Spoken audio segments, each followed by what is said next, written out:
Fala Preta. Vamos com esse som dançante e animado para apresentar a escritora escolhida desse episódio, Maya Angelou. Sim, sim, sim. Marguerite, conhecida pelo nome artístico Maya Angelou, é uma deusa das artes. Atuou no cinema, teatro, TV, como bailarina, cantora e atriz. Também gravou um álbum que chama Miss Calypso, e essa música, Puxica Picipi, faz parte dele. Vale muito a pena ouvir. O álbum é incrível, como todas as produções de Maya. Maya também foi ativista e, ao lado de Martin Luther King Jr. e Malcolm X, lutou pelo fim da segregação racial dos Estados Unidos. Dentre sua pluralidade de linguagens, a que mais se identificou foi a escrita, onde escreve sobre histórias de sua vida. Para este episódio, escolhi o conto Marrocos, que está no livro Carta à Minha Filha. Embora eu vivesse no século XX, ainda conservava as ideias fantásticas do século XIX em relação à Arábia. Havia califas, musculosos eunucos assexuados e haréns nos quais lindas mulheres recostadas em espreguiçadeiras se admiravam em espelhos dourados. Na minha primeira manhã no Marrocos, fui andar pelas ruas em busca de um pouco mais de romance para alimentar minhas fantasias.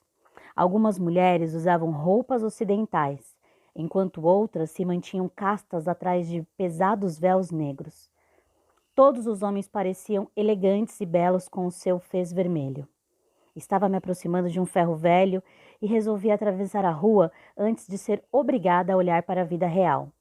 Alguém gritou e me virei. Haviam 3 tendas no pátio e alguns homens negros acenavam para mim.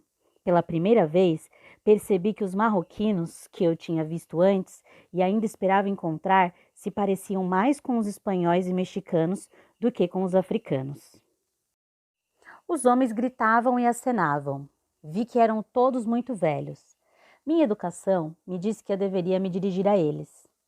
Naquele momento, dei-me conta de que eu estava vestida com uma saia curta e sapatos de salto alto, apropriados para uma moça americana de 25 anos, mas totalmente inaceitáveis por uma mulher na companhia de homens velhos africanos.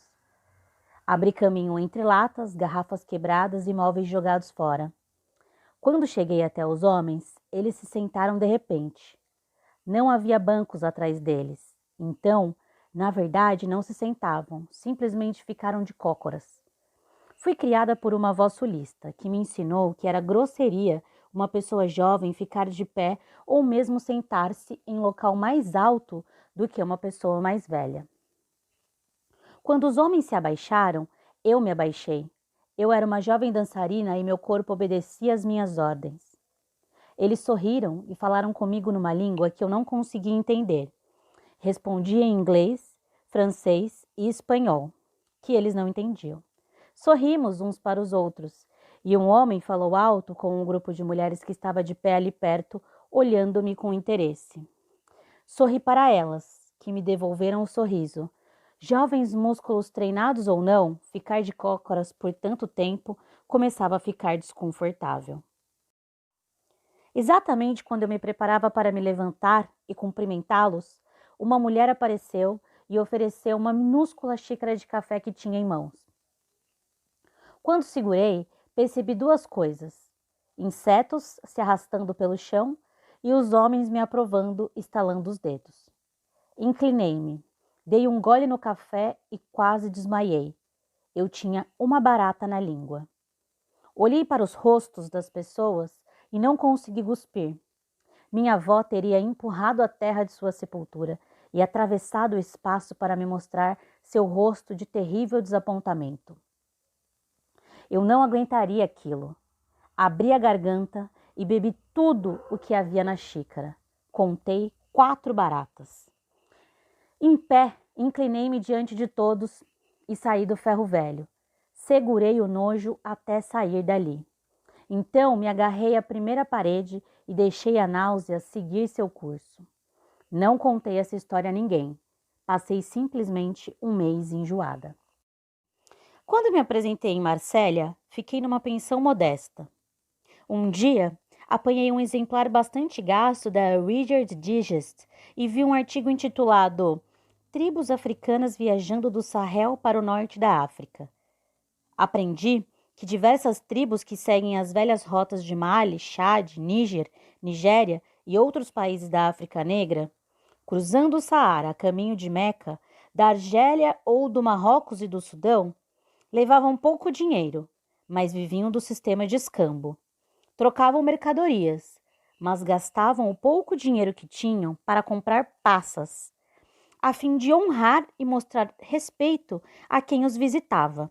Colocavam de 3 a 5 passas numa pequena xícara de café. Por alguns minutos, senti que gostaria de me ajoelhar diante dos velhos do Marrocos e lhes pedir perdão. Lá, eles haviam me honrado com aquelas passas tão caras. Agradeci a Deus por minha avó ter ficado satisfeita com o meu comportamento. Foi o início do aprendizado de uma lição para a vida inteira. Se seres humanos comerem uma coisa e eu não for tão violentamente repelida pela minha educação, a ponto de não poder falar, se o aspecto da comida for razoavelmente limpo e se eu não for alérgica ao que me é oferecido, vou me sentar à mesa e, com todo o prazer que conseguir produzir, tomar parte no banquete. PS. Chamo isso de lição para a vida inteira porque ainda não a aprendi por completo. Fui muitas vezes testada e, apesar de não ser nem mais nem menos cheia de frescura do que a maioria das pessoas, em algumas ocasiões ganhei um belo 0 no teste e fui miseravelmente reprovada. Mas na maioria das vezes recebi meu diploma. Só preciso me lembrar da minha avó e daquelas 4 inocentes passas que me deixaram enjoada um mês inteiro.